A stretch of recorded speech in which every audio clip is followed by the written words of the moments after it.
ചെറുപ്പം മുതലേ കളിച്ചു വളർന്നവരായിരുന്നു ഞാനും അവനും. അവൻ എൻ്റെ അയൽവാസിയായിരുന്നു. അവൻ എപ്പോഴും എൻ്റെ വീട്ടിലും ഞാൻ എപ്പോഴും അവൻ്റെ വീട്ടിലും പോകാറുണ്ടായിരുന്നു.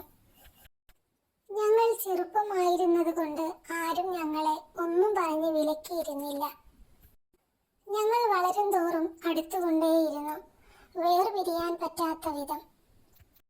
ഞാൻ വലിയ കുട്ടിയായതിനു ശേഷം എൻ്റെ വീട്ടുകാർ എന്നെ വീട്ടിനുള്ളിൽ തന്നെ തളച്ചിട്ടു. എങ്ങോട്ടും വിടില്ല, ആർക്കൊപ്പവും കളിക്കാൻ പോലും വിടത്തില്ലായിരുന്നു.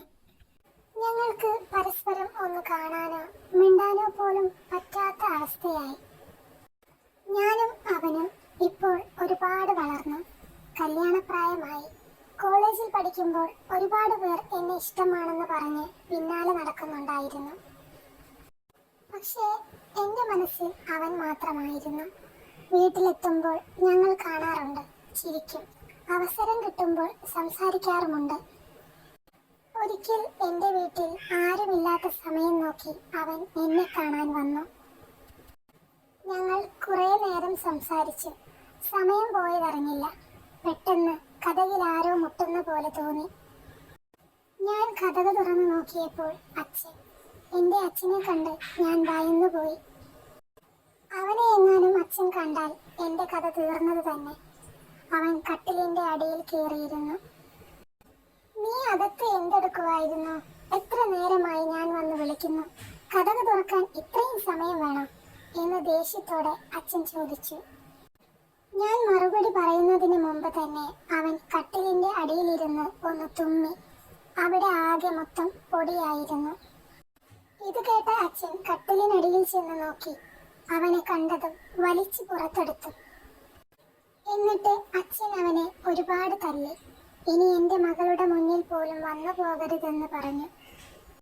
ഞാൻ കരഞ്ഞുകൊണ്ട് പറഞ്ഞു, അവനെ വിടച്ച, ഞങ്ങൾ തമ്മിൽ ഇഷ്ടത്തില്ല, ഞാൻ അവനെ മാത്രമേ കല്യാണം കഴിക്കൂ. ഇത് കേട്ടതും അച്ഛൻ എനിക്കും ഒരടി തന്നു. എനിക്ക് ജീവനുണ്ടെങ്കിൽ ഇത് നടക്കാൻ ഞാൻ സമ്മതിക്കില്ല എന്നും പറഞ്ഞ് അവനെ അച്ഛൻ വീട്ടിൽ നിന്നും പുറത്താക്കി കതകടച്ചു. പരസ്പരം ഇഷ്ടപ്പെട്ടു പോയി എന്നല്ലാതെ ഞങ്ങൾ ഒരു തെറ്റും ചെയ്തിട്ടില്ല അച്ഛാ. എനിക്ക് അവനില്ലാതെ ജീവിക്കാൻ പറ്റില്ല എന്നൊക്കെ ഞാൻ കരഞ്ഞു പറഞ്ഞിട്ടും അച്ഛൻ കേട്ടില്ല. എങ്കിൽ ശരി, നീ അവനെയും കല്യാണം കഴിച്ച് സുഖമായിട്ട് ജീവിക്ക്. അതൊന്നും കാണാൻ ഞാൻ ഉണ്ടാകാതിരുന്നാൽ മതിയല്ലോ എന്നും പറഞ്ഞ് അച്ഛൻ അമ്മയുടെ ഒരു സാരി എടുത്ത് ഫാനിൽ കെട്ടാൻ തുടങ്ങി. അച്ഛൻ എന്താ ചെയ്യാൻ പോകുന്നേ? ഇങ്ങോട്ട് മാറി നിൽക്കച്ച എന്ന് ഞാൻ പറഞ്ഞപ്പോൾ അച്ഛൻ എൻ്റെ കൈ തട്ടി മാറ്റി. അങ്ങോട്ട് മാറി നിൽക്ക്, എന്നെ നീ തുടരുത്. ഇങ്ങനെ നാണം കെട്ട് ജീവിക്കാൻ ഇനി ഞാൻ ഉണ്ടായിട്ട് വേണ്ടേ? അതിലും നല്ലത് ഞാൻ മരിക്കുന്നതാ.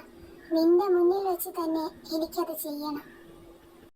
അതിനുശേഷം നീ അവനെ കല്യാണം കഴിക്കാതിരിക്കെ എന്തെങ്കിലും ചെയ്യ് എന്നും പറഞ്ഞ് അച്ഛൻ സാരി അച്ഛൻ്റെ കഴുത്തിൽ കെട്ടി. ഞാൻ ഓടിച്ചെന്ന് അച്ഛനെ പിടിച്ചു മാറ്റി. എനിക്ക് എൻ്റെ അച്ഛനേക്കാളും വലുതല്ല മറ്റാരും. ഞാൻ അച്ഛൻ എന്ത് പറഞ്ഞാലും കേട്ടോളാം എന്നും പറഞ്ഞ് ഞാൻ പൊട്ടിക്കരഞ്ഞു. അച്ഛൻ സാരി കഴുത്തിൽ നിന്നും എടുത്തു മാറ്റി എന്നെ പിടിച്ചു കരഞ്ഞു. എന്നിട്ട് പറഞ്ഞു, അവനെ നമുക്ക് വേണ്ട മോളെ, നിനക്ക് അതിനേക്കാളും നല്ലൊരു ചെറുക്കനെ അച്ഛൻ കണ്ടുപിടിച്ചു തരാം. നീ സന്തോഷമായിട്ട് ജീവിക്കുന്നത് ഈ അച്ഛനെ കാണണം. അല്ലാതെ സ്ഥിരമായി ഒരു ജോലി പോലും ഇല്ലാത്ത ഇവന്റെ കൂടെ നീ എങ്ങനെ ജീവിക്കാനാ? നീ കഷ്ടപ്പെടുന്നത് കാണാൻ അച്ഛൻ ആഗ്രഹിക്കുന്നില്ല. അതുകൊണ്ട് മോളെല്ലാം മറന്ന് മറ്റൊരു വിവാഹത്തിന് സമ്മതിക്കണം എന്നൊക്കെ അച്ഛൻ പറഞ്ഞു. എല്ലാം അച്ഛൻ്റെ ഇഷ്ടം പോലെ, അച്ഛൻ എന്ത് പറഞ്ഞാലും ഞാൻ അനുസരിച്ചോളാം എന്നും പറഞ്ഞ് ഞാൻ എൻ്റെ റൂമിലേക്ക് പോയി. അവനെക്കുറിച്ച് ആലോചിച്ചപ്പോൾ എനിക്ക് എൻ്റെ ജീവൻ അവസാനിപ്പിച്ചാലോ എന്ന് പോലും തോന്നിപ്പോയി. പക്ഷേ അച്ഛനെ കുറിച്ച് ആലോചിച്ചപ്പോൾ അങ്ങനെ ഒന്നും ചെയ്യാൻ എൻ്റെ മനസ്സ് അനുവദിച്ചില്ല. കുറച്ചു ദിവസം കഴിഞ്ഞപ്പോൾ എന്നെ ആരോ പെണ്ണ് കാണാൻ വരുന്നെന്നും റെഡിയായി നിൽക്കണമെന്നും അച്ഛൻ വിളിച്ചു പറഞ്ഞു. വീട്ടുകാരുടെ ഒരുക്കങ്ങൾ കണ്ടിട്ട് എല്ലാം ഉറപ്പിച്ച പോലുണ്ട്. എൻ്റെ അച്ഛന് വേണ്ടി മാത്രമാണ് ഞാൻ ഇതിനൊക്കെ നിന്നു കൊടുക്കുന്നത്. എൻ്റെ കഴുത്തിൽ താലി കെട്ടുന്നത് ആരായാലും എനിക്ക് കുഴപ്പമില്ല. എൻ്റെ അച്ഛൻ അയാളെ ഇഷ്ടപ്പെടുമല്ലോ. ചെറുക്കനും വീട്ടുകാരും വന്നു എന്നെ കണ്ടു. ഞാൻ ആരോടും അധികമൊന്നും സംസാരിച്ചില്ല. അച്ഛന് ഞാനെങ്ങാനും അവന്റെ കൂടെ പോകുമോ എന്ന പേടി കൊണ്ടാവാം 1.5 മാസമാകുമ്പോഴേക്കും എന്റെ കല്യാണം നടത്തിയത്. കല്യാണം കഴിഞ്ഞ് 2 മാസമായപ്പോഴേക്കും ഞാൻ ഗർഭിണിയായി. ഗർഭിണിയാണെന്ന് പോലും നോക്കാതെ എന്നെ എന്റെ ഭർത്താവ് എപ്പോഴും അടിക്കുകയും ചവിട്ടുകയും ഒക്കെ ചെയ്യും. ഭർത്താവിന്റെയും അവരുടെ വീട്ടുകാരുടെയും പീഡനം സഹിക്കാൻ പറ്റാതെ ഞാൻ എൻ്റെ അച്ഛനോട് വിളിച്ച് കാര്യം പറഞ്ഞു. അച്ഛൻ കണ്ടെത്തിയ ചെറുക്കനല്ലേ, അതുകൊണ്ട് അച്ഛനെ വിളിച്ച് പറഞ്ഞു. അത് കേട്ടപ്പോൾ കുടുംബജീവിതമാകുമ്പോൾ ചെറിയ ചെറിയ ബുദ്ധിമുട്ടും പ്രശ്നങ്ങളൊക്കെ ഉണ്ടാകും, അതൊക്കെ നീ ക്ഷമിക്കുമോളെ എന്ന് അച്ഛൻ എന്നോട് പറഞ്ഞു. ഞാൻ കരഞ്ഞുകൊണ്ട് ഫോൺ വെച്ചു. ഇനി എങ്ങനെ സഹിക്കണമെന്നാ അച്ഛൻ എന്നോട് പറയുന്നത്. എനിക്ക് 7 മാസമുള്ളപ്പോൾ വീട്ടിലേക്ക് പോകാനുള്ള ഒരുക്കത്തിലായിരുന്നു ഞാൻ ബാഗിൽ എൻ്റെ ഡ്രസ്സൊക്കെ എടുത്തു വെക്കുമ്പോൾ അയാൾ എന്നെ പുറകിൽ നിന്നും ചവിട്ടി വീഴ്ത്തി. എങ്ങോട്ട് പോകാനുള്ള ഒരുക്കത്തിലാടി എന്നും ചോദിച്ചായിരുന്നു ചവിട്ടിയത്. ചവിട്ടിയതും ഞാൻ നിലത്തു വീണു. എനിക്ക് ബ്ലീഡിംഗ് ആയി. അയാൾ തന്നെ എന്നെ ആശുപത്രിയിൽ എത്തിച്ചു. സമയത്ത് എത്തിച്ചത് കൊണ്ട് ഭാഗ്യത്തിന് കുഞ്ഞിനൊന്നും പറ്റിയില്ല. കുറച്ചു ദിവസം ആശുപത്രിയിൽ കിടന്നു. എന്നെ എൻ്റെ വീട്ടിലേക്ക് കൊണ്ടുപോയി. വീട്ടിലെത്തി ഒരാഴ്ച കഴിഞ്ഞപ്പോഴേക്കും എൻ്റെ വീട്ടുകാർ എന്നെയും എൻ്റെ ഭർത്താവിനെയും വീണ്ടും കൂട്ടിച്ചേർക്കാനുള്ള ആലോചനയിലായിരുന്നു. ഞാൻ അതിന് സമ്മതിച്ചില്ല.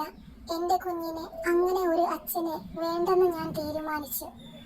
എൻ്റെ കുഞ്ഞിനെ ഞാൻ ജോലി ചെയ്ത് നോക്കിക്കോളാം. എനിക്കിനി അങ്ങനെ ഒരു ഭർത്താവില്ല.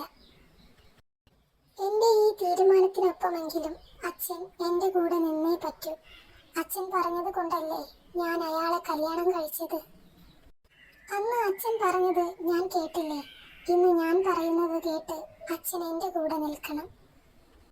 അന്ന് അച്ഛൻ പറഞ്ഞത് കേൾക്കാതെ ഞാൻ അവനെ കല്യാണം കഴിച്ചിരുന്നെങ്കിൽ എനിക്ക് ഇങ്ങനെ ഒരവസ്ഥ ഉണ്ടാകില്ലായിരുന്നു. അതെനിക്ക് ഉറപ്പുണ്ടായിരുന്നു. കാരണം അവൻ എന്നെ ഒരുപാട് സ്നേഹിച്ചിരുന്നു, ഞാൻ അവനെയും. ഞങ്ങളെ വേർപിരിച്ചത് അച്ഛനല്ലേ. അവന്റെ കയ്യിൽ പണമോ സ്ഥിരമായ ഒരു ജോലിയോ ഇല്ലാത്തതല്ലേ അന്ന് അച്ഛൻ അവനിൽ കണ്ട ഒരു കുറവെന്ന് പറയുന്നത്. അവന്റെ കൂടെ ആയിരുന്നെങ്കിൽ ഞാൻ എത്ര സന്തോഷത്തോടെ ജീവിച്ചേനെ. എനിക്ക് വേണ്ടി അച്ഛൻ കണ്ടെത്തി തന്ന സന്തോഷമല്ലേ ഇത്. എന്നിട്ടിപ്പോ എന്തായി? അതുകൊണ്ട് വീണ്ടും എന്നെ അയാളുടെ കയ്യിൽ ഏൽപ്പിക്കരുത്. എന്റെ സന്തോഷമാണ് അച്ഛൻ ആഗ്രഹിക്കുന്നതെങ്കിൽ അച്ഛൻ എൻ്റെ കൂടെ നിൽക്കണം. ഇനി ഞാൻ എൻ്റെ കുഞ്ഞിനെയും കൊണ്ട് ഇവിടെ നിൽക്കുന്നത് അച്ഛന് നാണക്കേടാണെങ്കിൽ ഞാൻ എങ്ങോട്ടെങ്കിലും പോയിക്കോളാം എന്നും പറഞ്ഞ് ഞാൻ കരഞ്ഞപ്പോൾ അച്ഛൻ എന്നെ കെട്ടിപ്പിടിച്ച് എൻ്റെ കൂടെ കരഞ്ഞു. അച്ഛൻ ഒരു തെറ്റ് പറ്റുമോളെ, എന്നോട് ക്ഷമിക്കേ എന്നും പറഞ്ഞ് അച്ഛൻ കരഞ്ഞു. എൻ്റെ മോൾക്ക് എന്തിനും ഈ അച്ഛനുണ്ട്. എൻ്റെ മരണം വരെ മോൾ എന്ത് തീരുമാനിച്ചാലും അച്ഛൻ കൂടെയുണ്ടാകും എന്നൊക്കെ അച്ഛൻ പറഞ്ഞത് കേട്ട് എനിക്ക് ഒരുപാട് സന്തോഷമായി. അന്നും ഇതുപോലെ അച്ഛൻ എന്നെ മനസ്സിലാക്കി എൻ്റെ കൂടെ നിന്നിരുന്നെങ്കിൽ എനിക്ക് ഇന്ന് ഈ ഗതി വരില്ലായിരുന്നു. അങ്ങനെ ഞാൻ പ്രസവിച്ചു. നല്ല ഓമനത്വമുള്ള ഒരു ആൺകുഞ്ഞ്. എൻ്റെ ജീവിതത്തിന് ഒരു അർത്ഥമുണ്ടായ ദിവസം. ഇനി എൻ്റെ മോന് വേണ്ടി ജീവിക്കണം. അവൻ്റെ കാര്യങ്ങളൊക്കെ നോക്കി അവന് വേണ്ടതെല്ലാം ചെയ്തു കൊടുത്ത് അവന് വേണ്ടി മാത്രം ജീവിക്കണം. ഇനി അവൻ